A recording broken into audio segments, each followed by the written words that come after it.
আচ্ছা, বিস্তৃতির পদ সংখ্যা 13 হলে n এর মান কত? এখানে পদ আছে 3টি। তাহলে আমরা পূর্বের নিয়ম অনুযায়ী জানি হচ্ছে x² plus 6x plus 3² 3n, x² plus 3 2 into 3 x plus 3² 3n,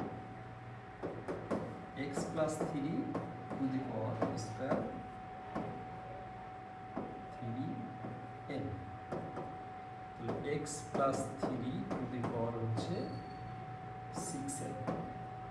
তাহলে আমরা জানি পদ সংখ্যা একটি বেশি হবে, অর্থাৎ 6n plus 1 equal হচ্ছে 30, 6n equal হচ্ছে 12, n equal হচ্ছে 2, n এর মান